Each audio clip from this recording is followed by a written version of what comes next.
Friends, मैं मोनिका आपकी gardener दोस्त। आज आपसे बात करूंगी कि कुछ ऐसी मिस्टेक्स होती हैं जो हम गार्डनिंग में, जो नए गार्डनर्स हैं, पुराने गार्डनर्स भी, इवन हम भी, मैं भी बहुत बार करती हूँ ऐसी मिस्टेक्स, जिसको हम कहते हैं ना अननोइंगली यूं ही कर जाते हैं। वो मिस्टेक्स हमें छोटी छोटी होती हैं, ध्यान नहीं देते हम उन बातों पे, और वो हमारे पौधों को आगे ग्रोथ में और इनिशियल ग्रोथ जो हम लाते हैं नर्सरी से पौधा, तब हमें वो बातें नुकसान देती हैं और फिर हम कहते हैं हमारा पौधा चला नहीं, है ना। तो ये चीज़ें आज बस उन छोटी छोटी सी मिस्टेक्स की आज मैं फिर आपसे बात करती हूँ और शुरुआत करती हूँ। सबसे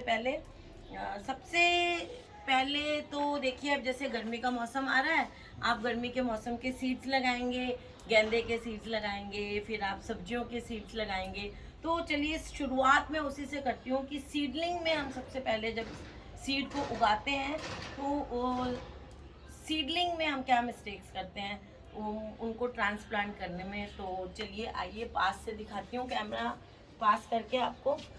तो सबसे पहले जो मैं बात कर लूँ सीडलिंग में हम क्या मिस्टेक करते हैं, तो सीडलिंग में हम क्या करते हैं। अब देखिए, ये मेरा सीडलिंग वैसा वाला नहीं है जो मैंने उगाया है, ये खरपतवार ही है। लेकिन सीडलिंग भी तो ऐसा ही होता है ना, इतना बड़ा हो जाए जब सीडलिंग 2 इंच का करीब, उसमें ये थोड़ा सा बड़ा है, इतना बड़ा हो जाए बस इतना, तो उसको ट्रांसप्लांट करते हैं। इतने बड़े को भी कर सकते हैं। मिस्टेक हम क्या करते हैं, अगर हमें दूसरी जगह लगाना है, हम इसको यूँ यहाँ से पकड़ेंगे और यूँ ऐसे उखाड़ लेते हैं, ऐसे यहाँ से पकड़ के। तो यहाँ से पकड़ के यूँ खींच के हमको सीडलिंग को अगर ट्रांसप्लांट करना है दूसरी जगह, ऐसे नहीं उखाड़ना है। उससे क्या होता है, एक तो ये इसका स्टेम बहुत टेंडर स्टेम होता है, तो टेंडर स्टेम को जब हम ज़ोर से पकड़ के खींचते हैं तो इसके जो कंडक्टिंग टिश्यूज़ होते हैं, जाइलम फ्लोएम, वो स्मैश हो जाते हैं, वो पिचक जाते हैं, वो मतलब डिस्टर्ब वो हो जाते हैं, ख़राब हो जाते हैं। तो फिर पौधा उसके बाद सीडलिंग नहीं चलेगा। जब उसको खाना पानी नहीं मिलेगा, हमने उनको सीडलिंग, उसको टिश्यूज़ जिनसे मिलता है उनको दबा दिया, उनको तोड़ दिया, हमने दबा के स्मैश कर दिया, तो वो नहीं होगा। तो इसके लिए हमें इनको कैसे ट्रांसप्लांट करना है, कोई भी चम्मच ले लीजिए, मैं इस टाइम फोक ले रही हूँ, ये भी आपका अच्छा सा धुला हुआ होना चाहिए। और उसके बाद उसको ऐसे नीचे डालेंगे और ऐसे उठाना है हमें। अब ये तो देखिए फोक है ना, चम्मच होगा तो आसानी से ऐसे हमने ऐसे पौधे को ऐसे उठा लेना है।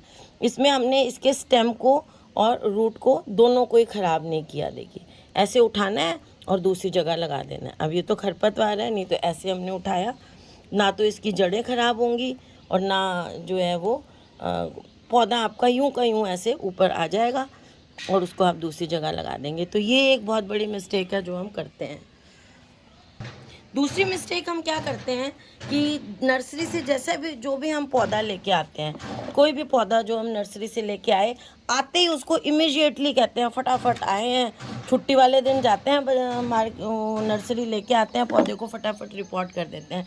उससे क्या नुकसान है कि जो पौधा नर्सरी की मिट्टी में, वहाँ के एनवायरनमेंट में, मिट्टी भी नहीं, वहाँ के एनवायरनमेंट में वो यूज़ टू होता है, वहाँ लगा होता है, हम अपने घर के एनवायरनमेंट में लाके पहले उसको यूज़ टू करना है उस एनवायरनमेंट के, उसके बाद उसको रिपोर्ट करना है। तो कम से कम 4-5 दिन बाद अपने जो पौधा लाते हैं उसको रिपोर्ट करें। और 4-5 दिन उसको कैसे रखना है, जैसे एक पौधा है तो मैंने ये एक बॉटम ट्रे में पानी डाल के देखिए और इसको इसमें रख दिया। और अगर ज़्यादा पौधे होते हैं तो मैं क्या करती हूँ, एक बड़ा सा टब लेती हूँ, सारे पौधे उसमें, कल की वीडियो आप मेरी देखें तो उसमें देखना आप, एक बड़ा सा टब लेती हूँ सारे, चाहे ये तो जैसे गमले में पौधा है, अगर थैली में है, सब कोई भी पौधा हो, उनको एक टब में रख के और टब में नीचे इतना इतना पानी भर देती हूँ, इतना इतना पानी भर देती हूँ, तो वो 4-5-6 दिन उसमें पड़े रहते हैं। जैसे मैं कई बार तो मैं ऐसे करती हूँ, आज सैटरडे को लाई हूँ तो नेक्स्ट सैटरडे को रिपोर्ट करती हूँ उनको, तो ये करना चाहिए। अच्छा, ऑनलाइन जो हम प्लांट्स मंगाते हैं ना, उसके लिए अलग होता है। ये देखिए, इसको मैंने बड़े पॉट में कल ही आपको बताया था कि शिफ्ट करूँगी, कर दिया। ऑनलाइन जो प्लांट हम मंगाते हैं उनको हमें नहीं रखना है 6-7 दिन, उनको इमीडिएटली पानी में डिप करना है अच्छी तरह से, और जो उसके साथ इंस्ट्रक्शंस आती हैं लिखी हुई, उसको उसी टाइम इमीडिएटली करना पड़ता है हमें रिपोर्ट। तो ये ध्यान हो गया। तो एक बात तो हमने ये कर ली कि जो हम नर्सरी से पौधा लाते हैं उसको 5-6 दिन रखना है। उसके बाद जो गमले में पौधा लगा हुआ है, अभी हमने सीडलिंग की बात की थी, गमले में जैसे मैं ये पौधा लाई हूँ नर्सरी से, इसको मैं ऐसे उखाड़ के नहीं निकालूंगी, और दूसरे में रिपोर्ट नहीं करूँगी।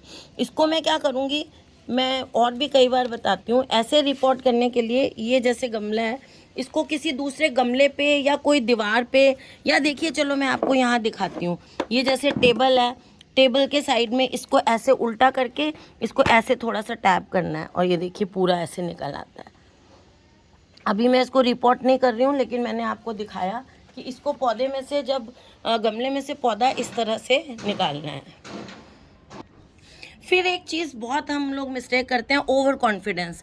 पौधा लाया, उसको फटाफट लगा दिया और कहीं भी उसको रख दिया, ऐसा नहीं करना है। जब आप कोई पौधा लेते हैं नर्सरी से, नर्सरी वाले से उसका नाम पूछ लें और उसके बारे में सारी केयर इंस्ट्रक्शंस पहले देखें, यूट्यूब पे देखें, किसी की भी कोई भी वीडियो हो, जहाँ से भी आपको नॉलेज मिल सकती है, पहले उसका पूरा नॉलेज लें कि वो प्लांट क्या है, कैसे उगता है, क्या रिक्वायरमेंट्स है, उसके बाद लगाएं। ओवर कॉन्फिडेंस में मत लगाएं अपना पौधा।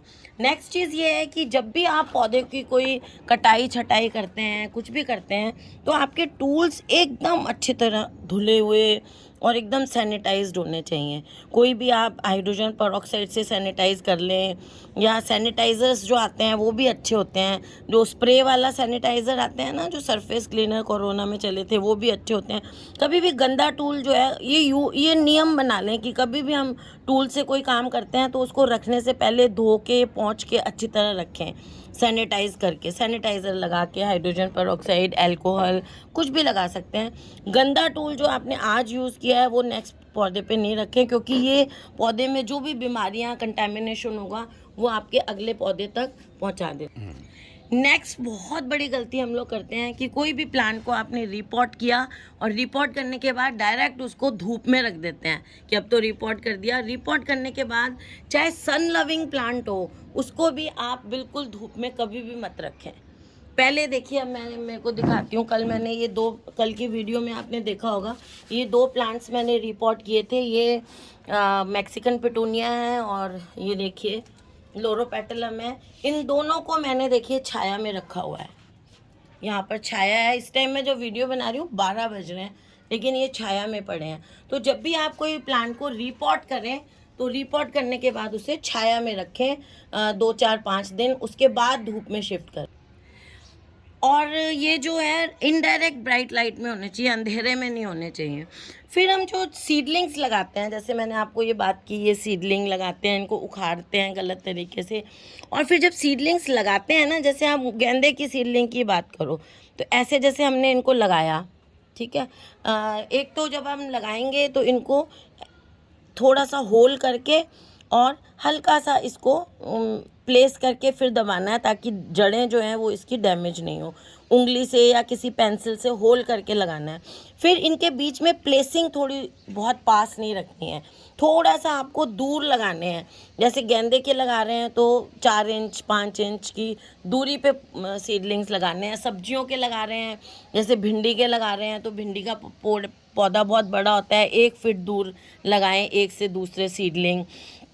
घने बहुत ज़्यादा लगाने से क्या होता है, सारे प्लांट्स की जड़ें आपस में टैंगल हो जाती हैं और न्यूट्रिशन किसी को भी नहीं मिल पाता, तो आपके पौधे अच्छी तरह ग्रो नहीं करते हैं। जैसे मैं सर्दियों के सीडलिंग्स लगाती हूँ 9 इंच के गमले में, 1 ही लगाती हूँ पिटूनिया का पौधा। अगर 2-3 लगा दूंगी, अब की मैंने ये गलती की है, एक हैंगिंग बास्केट्स में 3-3 लगा दिए। छोटी थी वो मेरी, बड़ी हैंगिंग बास्केट में तो चल जाते हैं, वो छोटी बास्केट्स थी तो वो कोई भी ग्रो नहीं करा। तीनों में से कोई एक आधा अच्छी तरह ग्रो किया है, तो ये गलती ना करें। नेक्स्ट गलती हम ये करते हैं कि सीड का जो साइज़ है ना, उसके अकॉर्डिंग उसकी डेप्थ जो है वो हमें तय करनी है। जैसे हमारा सीड, ये जितनी सीड की मोटाई होती है ना, ये मोटाई जितनी इसकी मोटाई होती है, ये उससे दुगनी या 3 गुनी डेप्थ होनी चाहिए बस। उससे ज़्यादा गहरा अगर आप इसको लगाएंगे तो सीड नहीं लगेगा। जैसे पिटूनिया वगैरह हैं, उनके बहुत छोटे सीड्स होते हैं। देखिए ये हल्का सा होल किया मैंने, ये देखिए ये सीड मेरा बड़ा है, तो बस सीड की जो मोटाई है उससे दुगनी या 3 गुनी गहराई से ज़्यादा नहीं, बस इतना दबाना है इसको, बस ऐसे इतना दबाना है। और अगर बहुत छोटे छोटे सीड्स हैं पिटूनिया जैसे, तो उनको ऐसे छेड़ के और बस ऐसे मिट्टी में मिला देना है। या गेंदे के हैं तो डाल के एक पतली लेयर ऐसे उसमें मिट्टी के ऊपर आधा इंच की ऐसे लेयर लगा देनी है। ज़्यादा बहुत गहरा दबाते हैं तो हो सकता है गेंदा तो कई बार निकल जाता है, लेकिन सब्जियों के और टेंडर जो स्पेशल फूल फ्लावर के सीड्स होते हैं वो ज़्यादा गहरे दबा देते हैं, तो वो नहीं स्प्राउट करते। फिर क्या होता है कि कई बार, ज़्यादातर मैं तो ये करती हूँ, क्योंकि ज़्यादातर आजकल जो पौधे आते हैं नर्सरियों वाले, वो उनमें क्ले सॉइल होती है। तो क्ले सॉइल जिसमें हो ना, उसको तो पानी में भिगो के, कल की वीडियो मेरा देख सकते हो किस तरह से मैं रिमूव करती हूँ मिट्टी को, उसको पानी में भिगो के उसकी मिट्टी रिमूव कर दें। लेकिन अगर आपकी नॉर्मल सॉइल में लगी हुई है, आपके एरिया की जैसे सॉइल है वैसे उससे मैच करती हुई सॉइल में अगर पौधा लगा हुआ है, तो उसकी मिट्टी ना हटाएं, उसकी मिट्टी हम अननेसेसरी हटा देते हैं। और अगर सूखी मिट्टी ऐसे हटाते हैं तो जड़ें ख़राब होती हैं, उसको पानी में डाल के हटाएं। और फिर कोशिश करें कि 100% मिट्टी नहीं हटाएं, उसके बीच में थोड़ी सी मिट्टी अगर रह जाए तो इतनी सी, बहुत ज़्यादा भी नहीं रह जाए, तो वो अच्छा रहता है। नेक्स्ट मिस्टेक की मैं बात करूँगी, वो बड़ी कॉमन मिस्टेक है, वो है ओवर वाटरिंग। हम प्यार प्यार में अपने पौधों को ओवर वाटरिंग कर देते हैं। जैसे इस पौधे में देखिए, इसमें अभी पानी है, तो इसमें अभी मैं आज पानी नहीं दूंगी। ये देखिए बिल्कुल पानी है, गीली है मिट्टी। ऐसी अगर मिट्टी है तो पानी नहीं देना है। मिट्टी अगर ऊपर से आपको सूखी हुई दिखती है, ड्राई दिखती है, तो आपको पानी देना है। थोड़ी सी उंगली को ऐसे मिट्टी में घुसा के और चेक कर लें। देखिए अभी ये गीली उंगली है, अगर ऊपर की सूखी भी दिख रही है और आपने ऐसे उंगली को इसमें ऐसे घुसा के देखा और ये आपकी गीली आ रही है, तो इतनी अगर सूखी हो ऊपर की मिट्टी, तभी हमें पानी देना है। तो उससे क्या होता है कि हम ओवर वाटरिंग से पौधा नहीं मरता। दूसरी बात, हम बहुत क्या करते हैं, नेक्स्ट चीज़, ओवर फर्टिलाइज़र दे देते हैं, ओवर फर्टिलाइजिंग कर देते हैं प्लांट्स की, प्यार प्यार में देखते नहीं हैं। मैंने जब आपको बताया हुआ है कि सितंबर में और हमें सिर्फ फरवरी में खाद देनी है, उसके अलावा लिक्विड फर्टिलाइज़र 15 दिन बाद देना है ना। 15 दिन 20 दिन बाद दे दो आप, महीने में एक बार दे दो तो भी चलेगा। लेकिन ऐसा नहीं है कि 1 चम्मच बताया है 1 लीटर में तो 2 चम्मच मिला दो पौधे को और ज़्यादा। आपको अगर कोई ज़्यादा खिलाएगा तो ओवर ईटिंग हो जाती है ना, उससे उल्टा तबीयत ख़राब हो जाती है। तो ऐसे ही अगर 1 चम्मच मैंने कहा 1 लीटर में मिलाना है, आपने 2 मिला दिया, और खाद बहुत ज़्यादा दे दी कि ज़्यादा से ज़्यादा खाद दो, तो खाद की क्वांटिटी भी आपको जैसी बताई जाती है उतनी ही देनी है, नहीं तो आपके पौधे की पत्तियां जलने लग जाती हैं और ग्रेजुअली आपका प्लांट जो है वो मर जाता है। और ओवर वाटरिंग से जो जड़ें हैं वो सफोकेट हो जाती हैं। और जैसे हमने ये सीडलिंग की जब मैं बात करती हूँ या छोटे पौधे की बात करती हूँ, जो सीडलिंग हम बाज़ार से भी लाते हैं, तो उनको जैसे ये सीडलिंग, इसको सीडलिंग ही मानेंगे, सीडलिंग ही है, ये वीड का सीडलिंग है। तो इस सीडलिंग को जब हम ट्रांसप्लांट कर देते हैं, ट्रांसप्लांटिंग मैंने बताया आपको कैसे करनी है।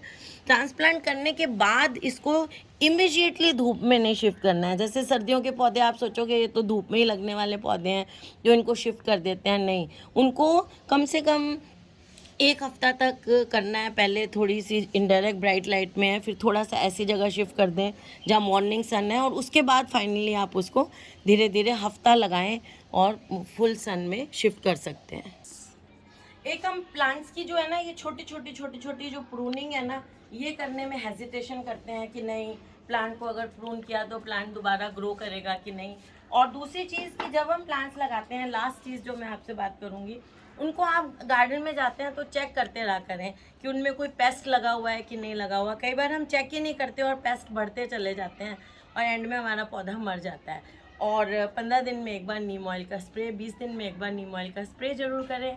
तो फ्रेंड्स, अगर आपको ये वीडियो अच्छा लगा हो तो इसे लाइक करिएगा, शेयर करिएगा और मेरे चैनल को सब्सक्राइब करिएगा। Okay friends, bye.